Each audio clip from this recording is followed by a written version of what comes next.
The first time Hargrove University truly noticed me was the morning they decided I had something worth taking away. 3 years, 3.94 grade point average, 3 part-time jobs, every semester, without a single break.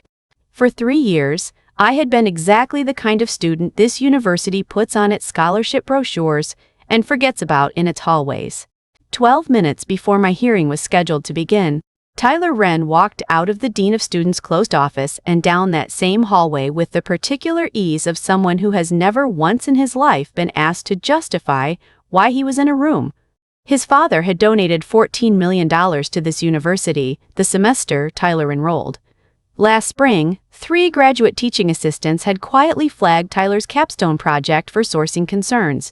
No formal complaint was filed. No hearing was scheduled. He graduated with departmental honors and a handshake from the dean. He walked past me without looking. He never looked. I was sitting on the wooden bench outside that same door, holding a paper cup of dining hall coffee that had gone cold. My sneakers were worn at the heel. The marble floor beneath them had been quarried in Carrara, Italy, and installed at $340 per square foot. I knew that because in 3 years, I had read every document in this building that I could find. The hallway stayed quiet. Nobody pointed to the 20 feet of corridor between one student who had just walked out without consequence and one student still waiting for a hearing. Nobody said anything. Nobody ever does. I did not stand up. I did not call after him. I reached into my bag, past the cracked laptop, past the zip-tied strap, past the 7 outfits I had worn in rotation for 3 years inside these marble walls. And I put my hand on the sealed manila envelope at the bottom. 11 months. I had carried it for 11 months without opening it, without telling anyone it existed, without once being certain I would need it. I was certain now. The charge against me cited a policy called the Enhanced Academic Integrity Protocol for Non-Standard Enrollment Classifications. I had spent 4 days searching every formal document this university has ever produced. The Student Handbook, the Faculty Senate Bylaws, the Board of Trustees Governance Charter, 11 consecutive years of Academic Standards Committee minutes. The policy does not exist, not one sentence, not one page, not one committee vote. They had written a rule from nothing, aimed it at a scholarship student with a 3.94 grade point average and $4 left until Friday, and assumed I would sit on this bench and accept it. They assumed that because for 3 years I had given them every reason to believe I would. They did not know about the envelope. In 12 minutes, I was going to walk into that room. I was going to open it, and what was inside had nothing to do with their policy, their hearing, or anything they had prepared. It had everything to do with why Tyler Wren would never walk past me without looking again. Before I tell you what was in that envelope, I want to ask you something. Have you ever sat in a room where the verdict came before you opened your mouth? Where the system decided what you were worth before you had a chance to speak? Drop your answer in the comments. Because if you have, this story is yours. To understand what was really happening inside that building, you have to understand what Hargrove University actually is beneath the surface of its brochure. Hargrove was founded in 1887 as a small liberal arts college in the Connecticut countryside. By the time I enrolled, it had evolved into something considerably more precise.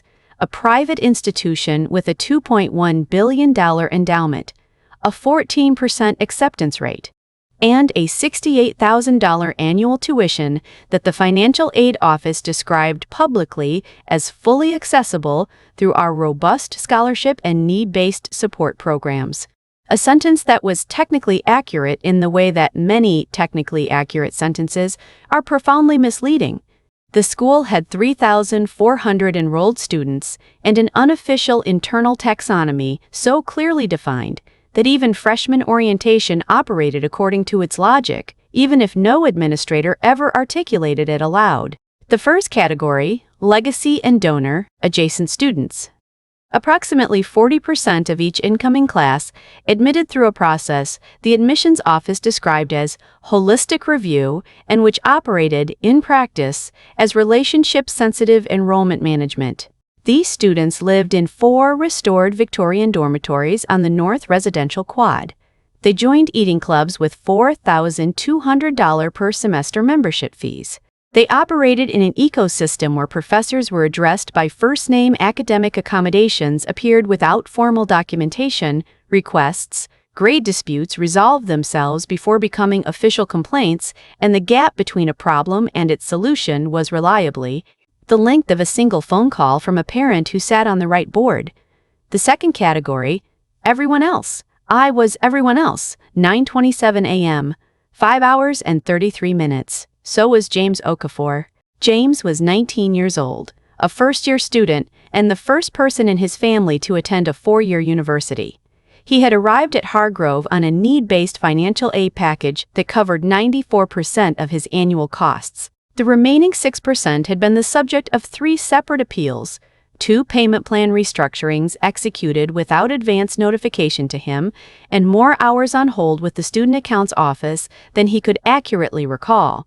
3 days before my hearing, I had watched him walk out of the student accounts window on the ground floor of the administration building after a 20-minute conversation that had changed nothing.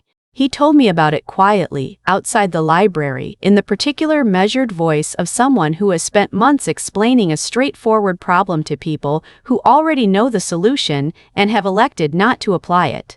It is a $200 administrative hold, he said.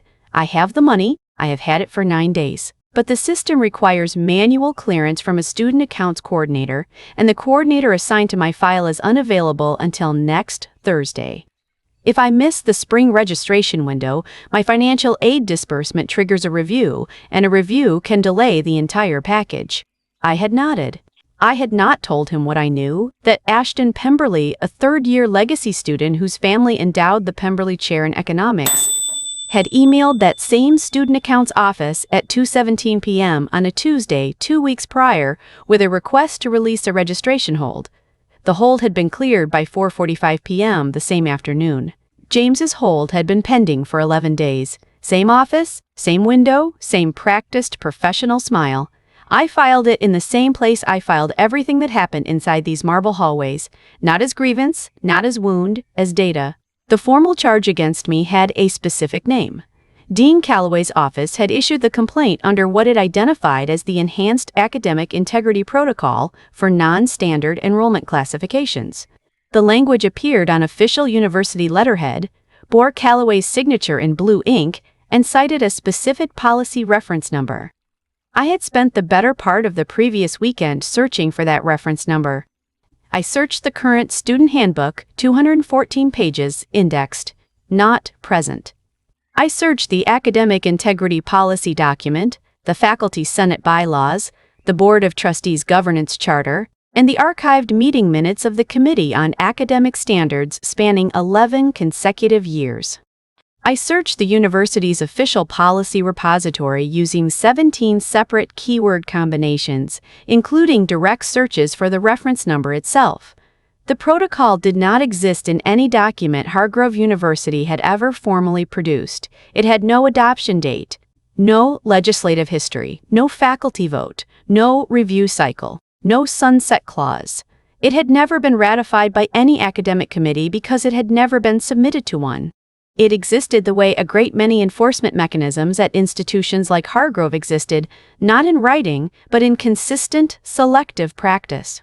Applied to a specific subset of the student population with enough frequency to constitute policy and enough informality to evade documentation. Non-standard enrollment classifications.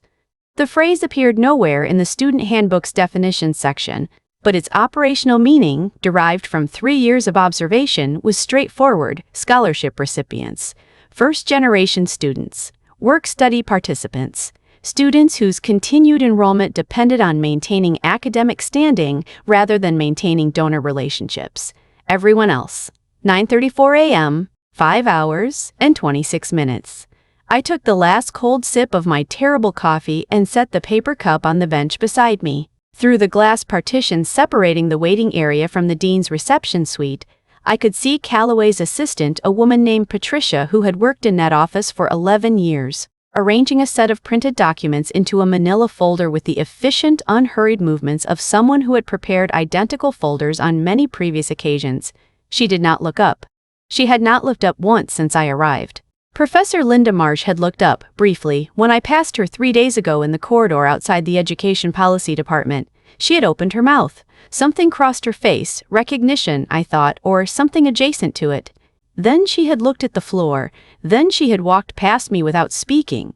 She was 6 months into her tenure review process. Richard Calloway chaired the faculty tenure committee. I understood. I did not hold it against her. But I noted it. The way I noted everything. My father had taught me to do that, not with a direct instruction. With an image, Douglas Weston at our kitchen table in Morgantown, West Virginia, at 6:30 on a Tuesday morning in February, writing a letter by hand in the gray light before he left for work. I had been 9 years old, sitting across from him eating cereal, watching his pen move across the paper with a patience and deliberateness that seemed, to me then, almost ceremonial. "What are you writing?" I had asked him. "A letter," he said. "To who?" He had looked up at me then, and there was something in his face that I would not fully understand for another 13 years.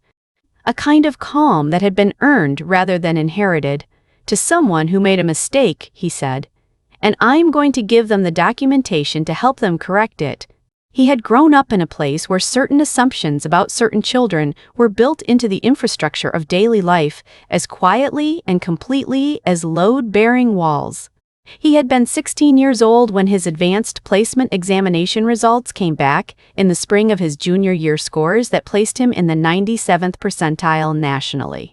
And his school's guidance counselor had called his mother to explain that the scores appeared to reflect a possible clerical processing error, and that Douglas had, as a precautionary measure, been reassigned to a general education track pending review. His mother, my grandmother Vivian Weston, had cleaned the floors of that same school building 5 mornings a week for 7 years. She did not argue in the hallway. Douglas had taken his advanced placement examinations in April of that year. All 4 of them, United States history, English literature, chemistry, and calculus. He had studied for a total of 116 hours across a 6-week period in the evenings after his part-time job stocking shelves at a hardware store on Route 7, using textbooks he had checked out from the public library because the school's advanced placement preparatory materials were distributed only to students already enrolled in the designated track. A track Douglas had applied to enter in the fall and been told by the same guidance counselor was currently at enrollment capacity. His scores came back on a Thursday in late June. 5 in calculus, 5 in chemistry, 4 in English literature, 4 in United States history. Nationally, his composite placed him in the 97th percentile for students who had tested that year. 2 days later, the guidance counselor called Vivian at home to inform her that the scores appeared to reflect a possible clerical processing irregularity and that, as a precautionary measure, Douglas had been reassigned from his current junior year course schedule into a general education track pending administrative review. Vivian thanked her for the call. She hung up the telephone. She sat at the kitchen table for 11 minutes.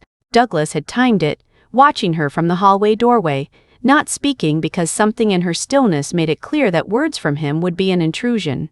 Then she stood up, took her coat from the hook by the front door, and walked 3 blocks to their neighbor, Mrs. Paulette Gardner's apartment, where she borrowed for 2 days a portable typewriter that Mrs. Gardner had purchased for her daughter's college courses 4 years prior and kept afterward on a shelf in her front closet. The ribbon was old. The letter E struck slightly to the left of center. Vivian typed for 2 hours. She produced a 3-paragraph letter addressed to the Morgantown Regional High School principal, carbon-copied simultaneously to the West Virginia State Department of Education Office of Academic Standards and the Regional Superintendent's Office. The letter cited Douglas's examination reference numbers, his score confirmation document, the specific date of his prior enrollment application, the specific language of the enrollment denial, and the precise timeline between score receipt and schedule reassignment. It requested, in its final paragraph, a written explanation within 14 calendar days of the institutional basis for both the enrollment denial and the reassignment, with specific reference to any policy documentation authorizing the described procedures. She did not raise her voice in the letter. She did not use the word unfair or discriminatory or wrong. She used dates. She used numbers. She used the school's own language, reflected back at itself with a precision that left no room for the comfortable vagueness in which these decisions usually lived. 14 days later, a letter arrived from the principal's office. Douglas was reinstated to all 4 advanced placement course tracks for his senior year. No explanation was provided for the original reassignment. No apology was offered. The letter was 3 sentences. My father had kept it. Kept the carbon copy of Vivian's letter too, in a manila envelope in the second drawer of his desk at home, behind the hanging files. I had found it when I was 12, going through his desk looking for tape. I had read both documents standing in his home office in the gray afternoon light, and when he came home that evening and found me at his desk with the envelope open, he had not been upset. He had sat down across from me. "Do you understand what that is?" he asked. I said I thought so. "Your grandmother did not win that because she was right," he said. "She was right before she typed a single word. She won it because she made the cost of the alternative measurable. She gave them a document that required a documented response, and documented responses leave a record. And records have a way of outlasting the people who would prefer they did not exist." He paused. "Don't argue in the hallway, Claire. Make them answer you in writing." He had said it to me 4 times in my life, in 4 different contexts, on 4 separate occasions, spread across 9 years. I had written it once in the inside cover of a notebook I kept in the bottom of my bag. I had not needed to write it again. 9:41 a.m. 5 hours and 19 minutes until the hearing closed. The door to Richard Calloway's office opened. His assistant stepped into the hallway and looked at me with a professionally neutral expression that had, I suspected, been cultivated over 11 years into something nearly indistinguishable from kindness. "Ms. Weston," she said, "Dean Calloway will see you now." I finished the last cold sip of my terrible coffee. I stood. I did not smooth the front of my cardigan again. I picked up my bag, the one with the repaired strap, the one with the cracked laptop and the zip-tied buckle and the water bottle and the notebooks, the one that looked to anyone who bothered to look like a bag that had lived a difficult life. At the very bottom of that bag, beneath everything else, sealed inside a plain manila envelope I had not opened in 11 months, were 2 documents. I had not mentioned them to a single person at this university. I walked through the door without making a sound. The hearing room was smaller than I expected. Room 302B, 3rd floor, Hargrove Hall. A rectangular space that had probably once been a faculty meeting room before someone decided that academic misconduct proceedings required an atmosphere of measured institutional gravity. A single long table in dark walnut. 3 chairs on one side, 1 on the other. A wall clock with a white face and black numerals above the door. A window overlooking the east quad, where I could see, if I turned my head at the right angle, the glass facade of the Wren Center for Business Innovation catching the late October morning light. I did not turn my head. 9:47 a.m. 4 hours and 13 minutes until the hearing closed. Richard Calloway sat at the center of the 3-chair side, flanked by 2 people I recognized from the Academic Standards Committee directory I had looked up the previous week. On his left, Dr. Patricia Holden, Associate Provost for Student Affairs, 22 years at Hargrove. On his right, Mr. Stephen Dray, Director of Institutional Compliance, who had joined the university 18 months ago from a private legal firm that specialized in higher education risk management. Calloway was 58 years old, silver-haired and dressed in the specific way that men in administrative authority at institutions like this one tend to dress: a charcoal suit of evident quality, a white shirt, a tie the color of old money. He had the practiced composure of someone who had conducted enough of these proceedings to have arrived at a personal equilibrium about them. Not cruelty exactly, but a kind of frictionless efficiency that had long since stopped distinguishing between the students who sat across from him. He looked up when I entered. "Ms. Weston," he said, "please sit down." I sat. He opened the folder in front of him and produced a single printed sheet, which he positioned at the center of the table between us with the deliberate care of someone presenting evidence rather than serving documents. "This proceeding," he said, "is being conducted pursuant to Hargrove University Academic Integrity Policy Section 4 in conjunction with the Enhanced Academic Integrity Protocol for Non-Standard Enrollment Classifications." You have been provided with written notice of this proceeding and the nature of the allegation. Do you confirm receipt? I confirm receipt, I said. The allegation, as summarized in the complaint filed by Dr. Greg Harmon on October 4th, is that your submitted paper for advanced research methods contains sections of literature review exhibiting structural similarity to collaborative work product inconsistent with the independent submission requirements of the assignment. He said all of this without looking up from the folder. Do you understand the nature of the allegation? I understand the language of the allegation, I said. He looked up then, just briefly. Is there a distinction you would like to make? Not at this time, I said. He held my gaze for 3 seconds and then looked back down at his folder. 10:03 a.m., 3 hours and 57 minutes. Dr. Greg Harmon entered the room at 7 minutes before 11, which was 4 minutes later than Calloway had indicated he would arrive. And he entered with the specific quality of discomfort that belongs to people who have made a decision they cannot entirely defend and have since developed an elaborate internal architecture to avoid examining it directly. He was 51 years old. He had been at Hargrove for 9 years. He was in the 3rd year of a 5-year renewable contract, and his contract renewal was contingent on a satisfactory performance review conducted by the Office of the Provost, which reported structurally to the same administrative hierarchy that Richard Calloway occupied. He sat in the chair to Calloway's right, and he did not look at me when he sat down. Dr. Harmon, Calloway said, thank you for joining us. I would like you to briefly summarize, for the record, the basis of the complaint filed on October 4th. Harmon cleared his throat. He looked at the folder in front of him. He recited in the careful cadence of someone reading from a prepared statement rather than speaking from genuine recollection, a description of my paper's literature review section, a description of Madison Alcott's literature review section, and a characterization of the similarities between them as structurally atypical for independent work product. He used the phrase structurally atypical 4 times in 90 seconds. When he finished, he placed the statement back in his folder and aligned the folder's edge with the edge of the table. I waited. Ms. Weston, Calloway said, you will have an opportunity to respond. Before that, I want to inform you that based on the materials currently before this panel, the committee's preliminary assessment is that the complaint presents sufficient basis for a formal finding of responsibility. A formal finding would trigger a mandatory scholarship review under Section 12 of your enrollment agreement, which you signed upon acceptance of your merit award. I understand, I said. Do you have a response to the complaint as summarized? I have several, I said. I would like to begin with the procedural question. Calloway's expression remained unchanged. You may proceed. The Enhanced Academic Integrity Protocol for Non-Standard Enrollment Classifications, I said. The protocol cited as the authority for this proceeding. Is that document published in any current edition of the Hargrove University Student Handbook? Silence. Not long. 3 seconds, perhaps 4. But in a room where Calloway had controlled the temperature and timing of every exchange since I walked in, 3 seconds was measurable.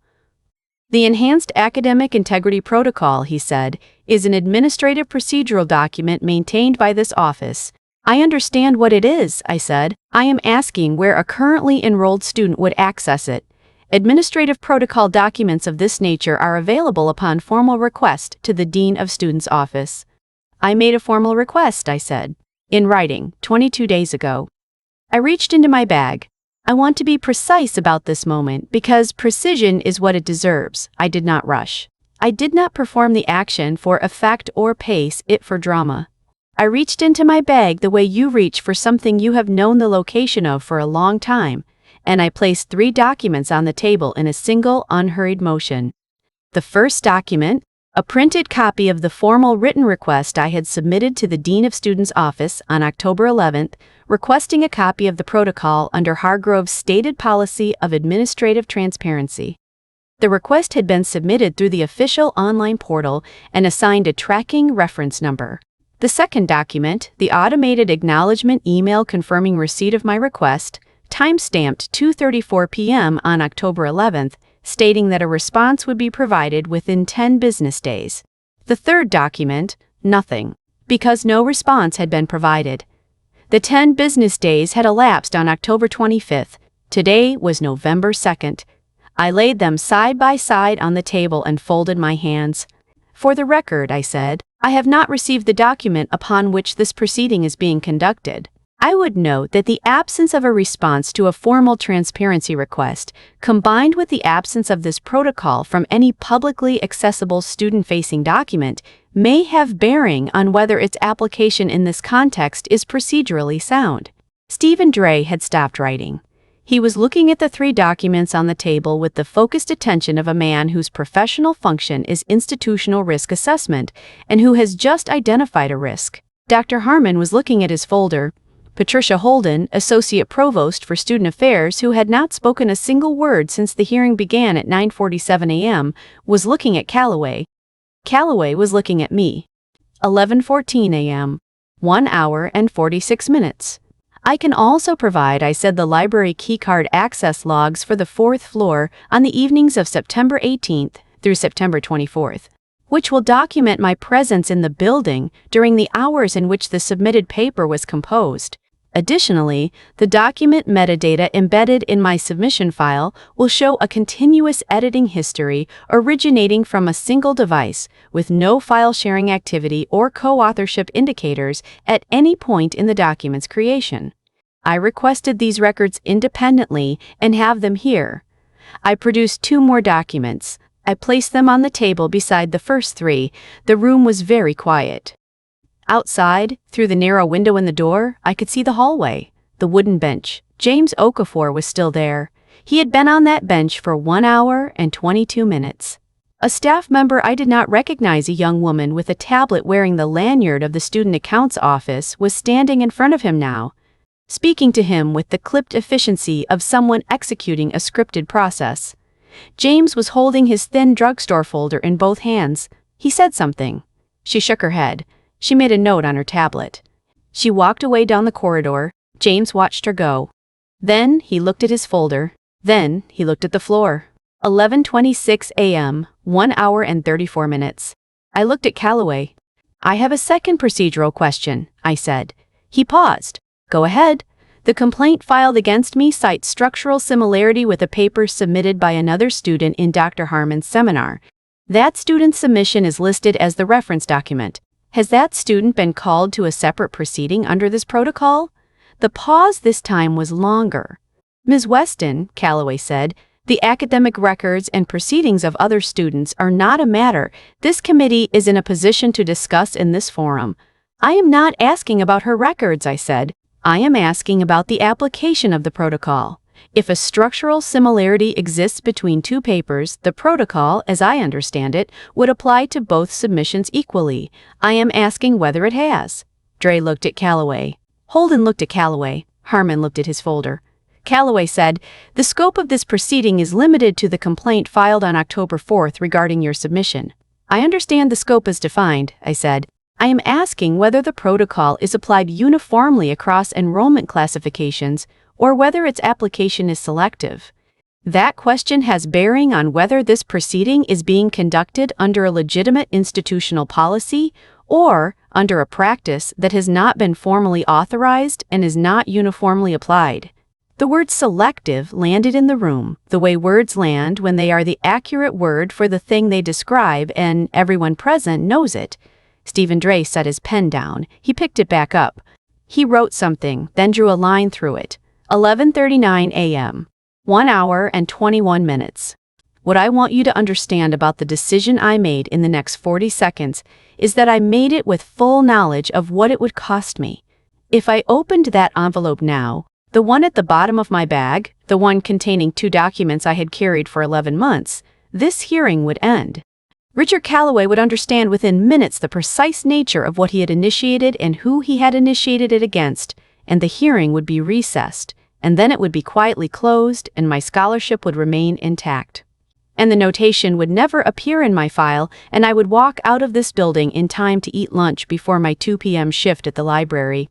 I ran the full calculation. I did not skip any of it. What I would save, my scholarship, worth $68,000 per remaining year of enrollment, my academic record, clean.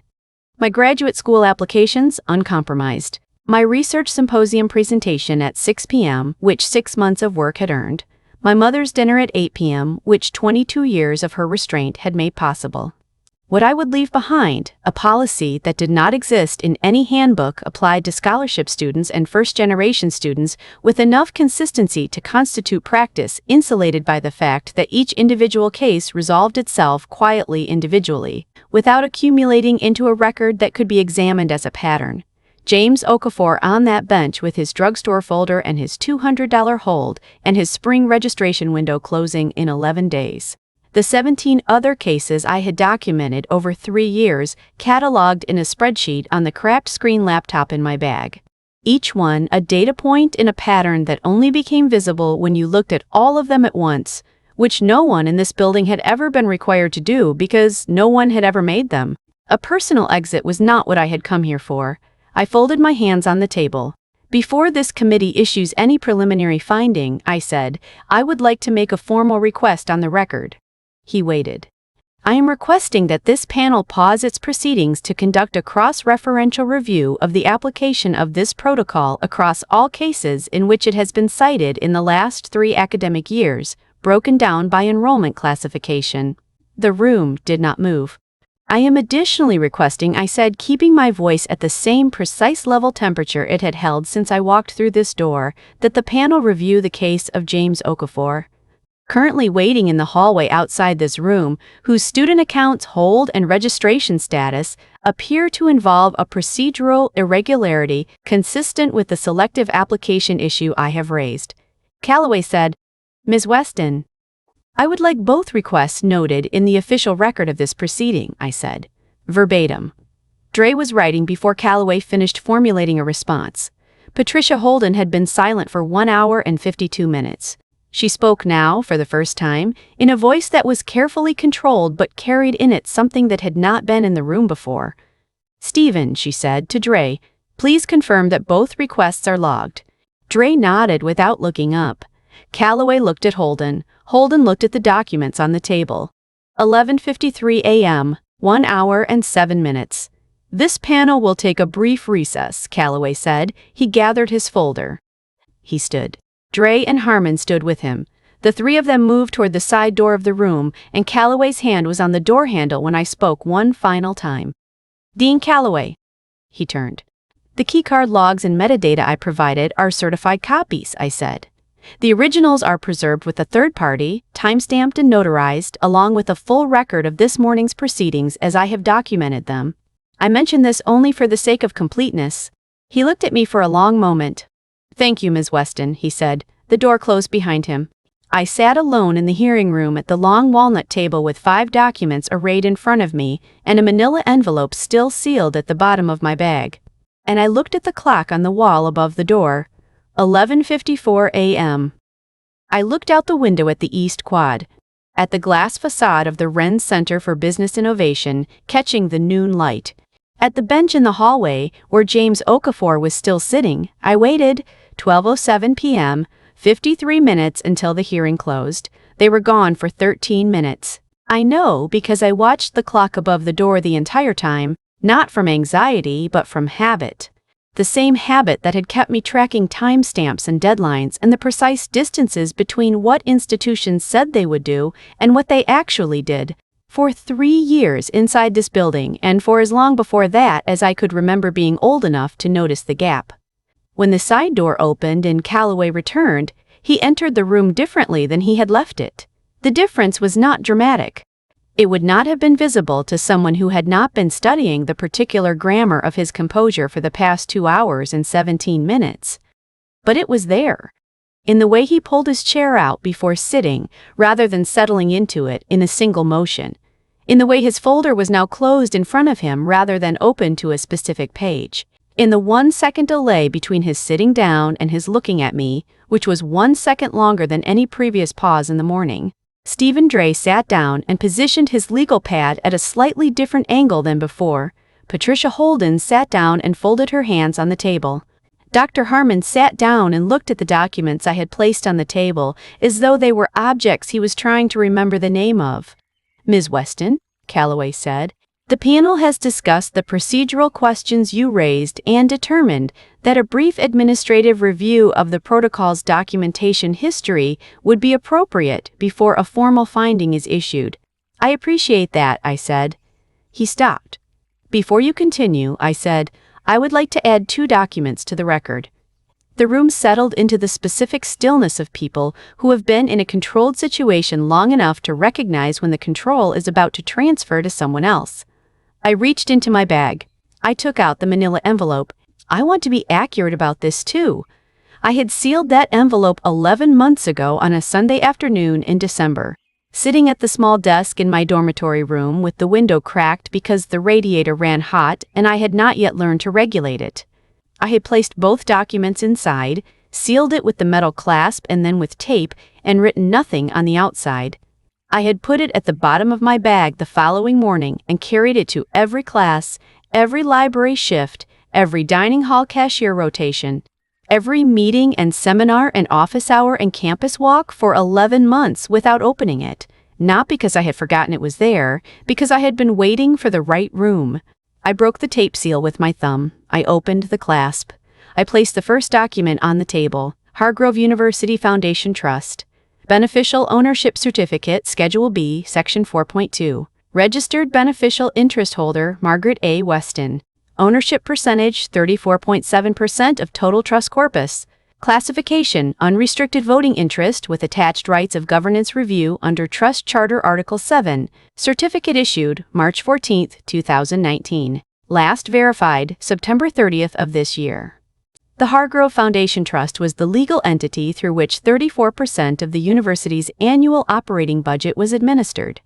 It funded 4 endowed professorships, 2 residential dormitories, the entire undergraduate scholarship program, including the Merit Scholarship under which I was currently enrolled, and the university's reserve capital account, which the Board of Trustees drew upon for any expenditure exceeding $2 million that fell outside the standard annual budget.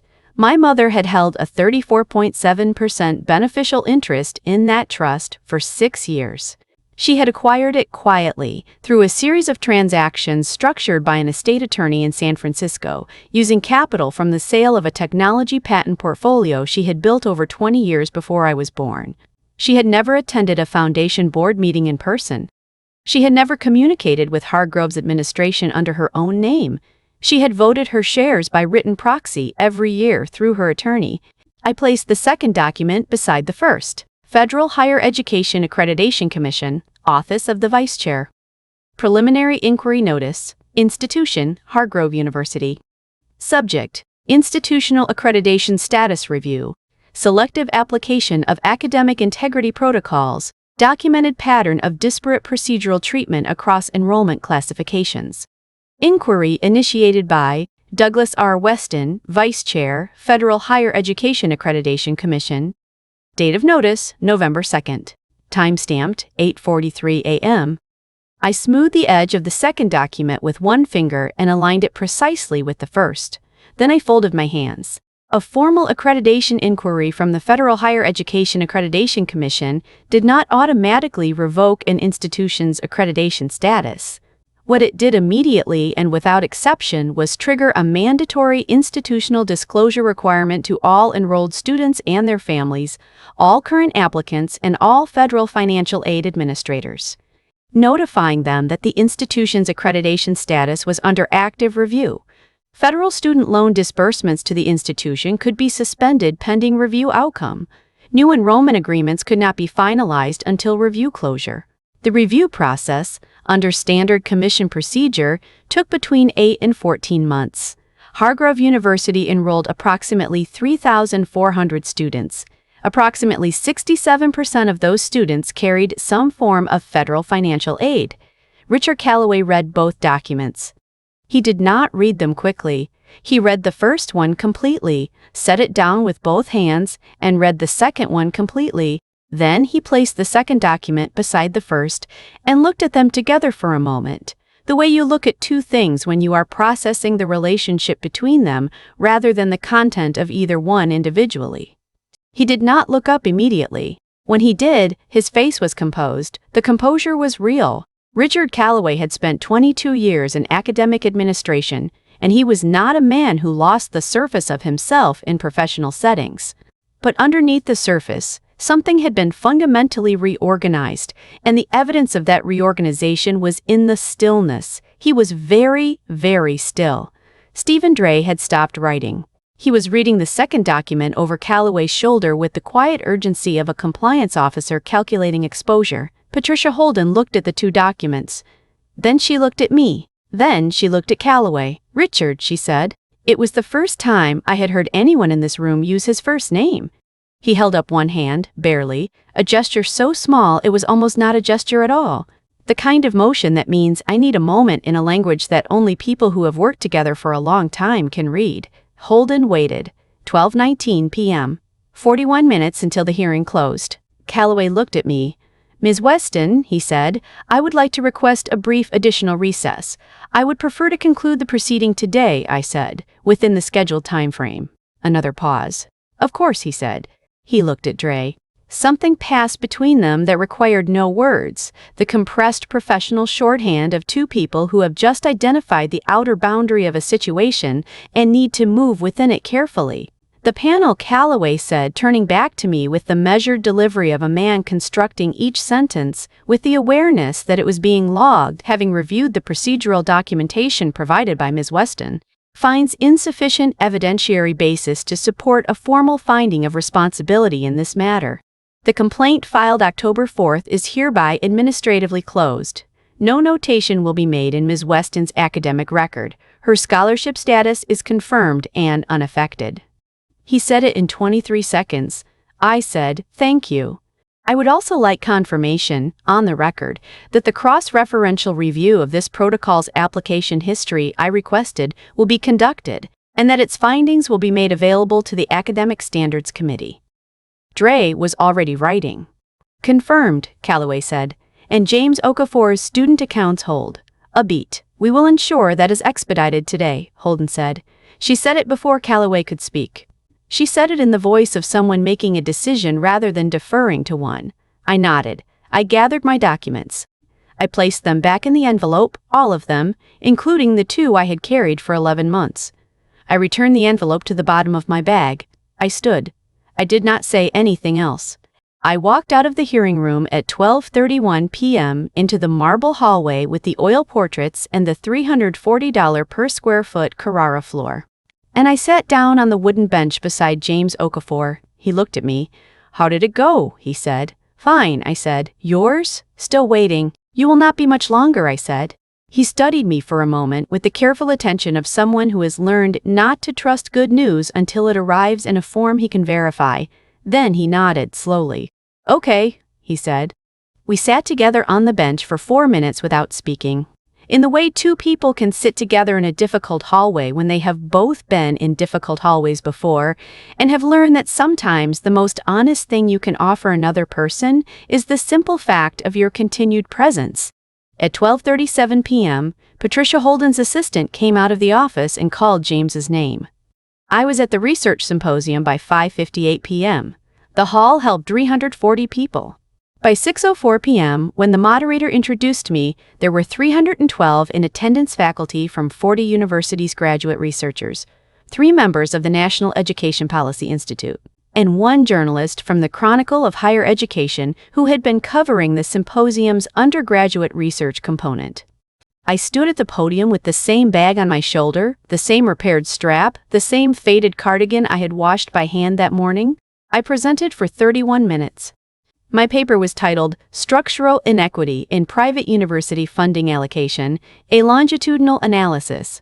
It documented, across 14 private institutions over an 11-year period, a measurable pattern of differential application of academic integrity procedures, financial aid processing timelines, and administrative response rates across enrollment classifications defined by scholarship status and first-generation designation. I had 14 datasets. I had 23 institutional comparisons. I had time-stamped records, processing logs, and case documentation. I had a 97 on the original submission. When I finished, The room was quiet for approximately 4 seconds, the specific silence that follows a presentation when the audience is still inside it rather than having already exited toward applause. Then, they applauded. My mother was already seated when I arrived at the Foundation Board dinner at 8:12 p.m. Margaret Weston was 61 years old and wore the specific kind of understated elegance that belongs to people who have had money long enough to stop using it to perform anything. She looked up when I walked in, and the expression on her face was not surprise. It was something quieter than that. Something that had been there since I was 9 years old, watching my father write letters at 6:30 in the morning. I sat down beside her. "How was your day?" she asked. "Productive," I said. She picked up her water glass. "Good," she said. The chairman of the Foundation Board stood at 8:17 p.m. and welcomed the assembled trustees. He mentioned, in passing, that the board had received correspondence earlier that day from the Federal Higher Education Accreditation Commission regarding an administrative inquiry. He mentioned it in the careful tone of a man who is not yet certain of the dimensions of something and is therefore choosing to occupy as little space as possible while discussing it. My mother sipped her water. She did not look at me. I did not look at her. We had not discussed the inquiry. We had not needed to. My father had told me, on the day I left for Hargrove 3 years ago, standing in the driveway with my repaired backpack and my refurbished laptop and 7 outfits in a single bag, "You will know when. And when you do, you will not need to call us first. We will already know." He had been right. By 9 p.m., 3 members of the Hargrove Board of Trustees had made phone calls. By 9:47 p.m., Richard Callaway's office had sent a formal communication to the Faculty Tenure Committee requesting that Professor Linda Marsh's review timeline be extended pending a comprehensive departmental assessment. By 11:30 p.m., Stephen Dray had filed the first internal documentation initiating a formal audit of the protocol's application history across the previous 3 academic years. I did not know most of this until later. What I knew, at 9 p.m., sitting beside my mother at a dinner table in a room full of people who were only now beginning to understand the geometry of the situation they were in, was this. I had carried an envelope for 11 months. I had waited for the right room. I had found it, and I had not walked out of it alone. 3 months is not a long time. It is long enough, however, for certain things to become permanent that were previously being held in place by the assumption that no one was watching carefully enough to notice them. By February, I had returned to my 4th-floor library, Carol. My dining hall shifts, my rotation of 7 outfits, and my laptop with the cracked screen, which I had still not replaced, not because I could not, but because I had not yet found a reason compelling enough to change a habit that had served me well. I was registered for 5 courses. My grade point average was 3.96. My scholarship was intact. Some things were different. Most things were. Linda Marsh submitted her tenure application materials on January 9th, 6 days after the Faculty Tenure Committee confirmed that her review would be conducted by an independently convened panel rather than the standard administrative committee. A procedural change the Faculty Senate had voted to implement on December 3rd as part of a broader governance reform package. She had not been required to make that change happen. It had happened because other people, examining the documented record of how the previous system had operated, had determined that it should. What Linda did on her own, she filed a formal written account of the October 2nd corridor encounter the moment she had seen me opened her mouth and looked away. With the Faculty Senate's newly established Office of Academic Culture and Accountability, the filing was not required. It was not part of any investigation. It was 3 pages, single-spaced, specific in its details, and unsparing in its assessment of her own reasoning on that morning.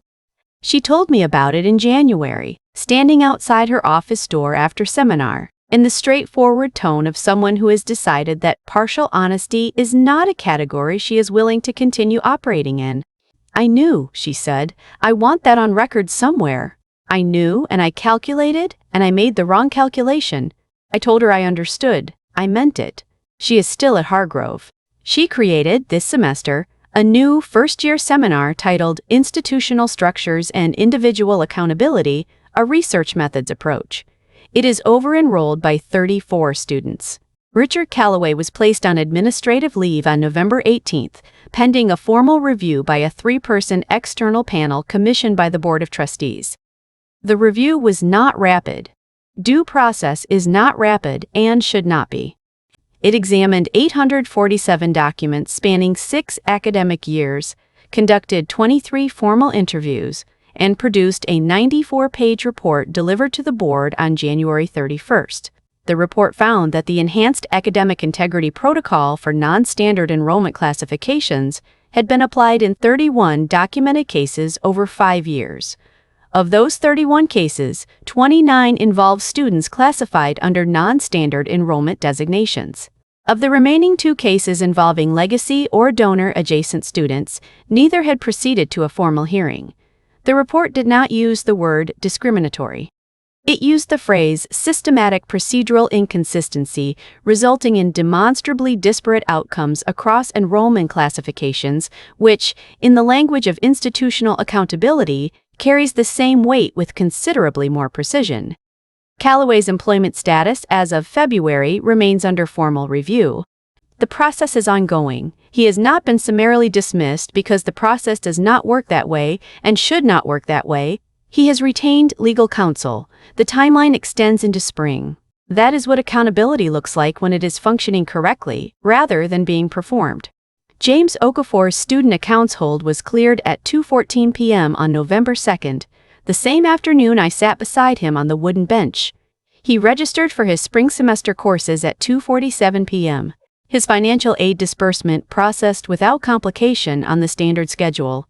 He is now a second-semester first-year student carrying 17 credit hours. He joined the undergraduate research program in January, working with a faculty member in the economics department on a project examining financial aid disbursement timelines across peer institutions. He told me about it in the dining hall 3 weeks ago, eating the same Tuesday pasta that I was eating, at a table near the window. "The data is not subtle," he said. "It rarely is," I said, "when you know what you are looking for." He nodded. He is figuring out what he is looking for. He will find it. Hargrove University as an institution did not transform overnight. Institutions do not transform overnight. What they do, when the cost of the alternative becomes documented and measurable and legally consequential, is begin the slower work of making certain changes permanent before anyone can reverse them. By February, those changes included the following. The Enhanced Academic Integrity Protocol for non-standard enrollment classifications was formally rescinded on December 14th. It is no longer cited in any active proceeding. All 29 prior cases in which it had been applied to non-standard enrollment classification students were reviewed and administratively cleared, with notifications sent to each affected student and notations removed from academic records where applicable. The student handbook was revised and reissued on January 15th, expanding from 214 pages to 261 pages. The expansion included, for the first time, a complete index of all active administrative protocols with their adoption dates, authorizing committees, and public access locations. Administrative processing timelines for student accounts holds were restructured. The previous average resolution time for scholarship and financial aid students was 14.3 days. The new mandated maximum is 48 hours, with escalation protocols triggered automatically at the 24-hour mark. The Foundation Trust, at the recommendation of its largest beneficial interest holder, allocated $2.1 million to establish a first-generation student support infrastructure office, 4 permanent staff positions, a dedicated advising track, and a legal consultation resource available to any student involved in an administrative proceeding. In the semester following these changes, the number of formal academic integrity complaints filed against scholarship and first-generation students dropped by 78% compared to the same semester the previous year. Numbers do not lie. They do not raise their voices. But they do not lose arguments either. A journalist from the Chronicle of Higher Education published a 4,200-word account of the Hargrove proceedings on November 19th. It was shared 34,000 times in the first 72 hours. It was cited in formal testimony before the Senate Subcommittee on Higher Education the following month. 3 peer institutions announced independent reviews of their own academic integrity protocol documentation in January. None of this constitutes a solution. It constitutes a beginning, which is a different and more honest thing. Claire Weston is registered for 5 courses this semester and still works 3 part-time jobs, not because she must, but because the habits built in necessary conditions do not dissolve the moment the conditions change. She is applying to doctoral programs in education policy. Her research statement draws directly from the longitudinal data set she spent 3 years building in the Library Carrel on the 4th floor between the hours of 11 p.m. and 2 a.m. on a laptop with a cracked screen. She has not replaced the laptop. She has not replaced the bag with the repaired strap. She attended her mother's foundation board dinner that November evening and introduced Margaret Weston to no one, because her mother did not require an introduction and Claire had never been performing anything. They ate dinner together at a table near the window and talked about a patent dispute in San Francisco and the radiator in Claire's dormitory room, and whether the Tuesday pasta in the dining hall had improved since September. What Claire kept from that day was not the outcome. It was the question James Okafor's face had asked on the bench outside the dean's office when she told him it would be resolved, and he had nodded slowly, carefully, not yet willing to believe her, not yet able to disbelieve her. That careful, suspended moment of a person who has been given enough reasons not to trust a system and is trying to determine, with the information currently available, whether this particular moment is different. She is still thinking about that moment. She expects she will be thinking about it for a long time. Something real happened at Hargrove University. A policy that had no formal existence was removed from practice. 29 students had their records cleared. A student with a $200 hold registered for his spring semester. A faculty member filed a document that no one required her to file.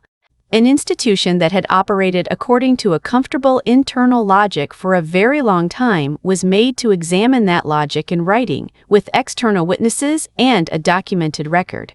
These are not small things. They are worth naming accurately and completely. But there is something else that also happened, which is harder to include in a list of outcomes. Claire Weston won because she had a sealed envelope at the bottom of her bag. She won because her mother held 34.7% of a trust that funded a third of the university's operating budget. She won because her father sat on the federal commission whose approval determined whether Hargrove could continue offering financial aid to its students. She won because she had spent 11 months preparing for a specific room, and because the preparation was possible. And because the resources that made it possible had been quietly available to her the entire time she was sitting on that bench in her repaired backpack and her 7-outfit rotation and her cracked screen laptop, performing the surface of scarcity while the infrastructure of something else waited at the bottom of her bag. She only won because she had that envelope. What about James Okafor, who walked into that same building with a drugstore folder and $200 and no envelope at all? What about the 29 students whose records were cleared in December, cleared because Claire's case made the pattern visible, not because any individual among them had possessed the means to make it visible themselves? What were they supposed to do on the mornings they sat on that bench in those years before November? With nothing at the bottom of their bags except the accurate and insufficient fact of their own right to be treated fairly?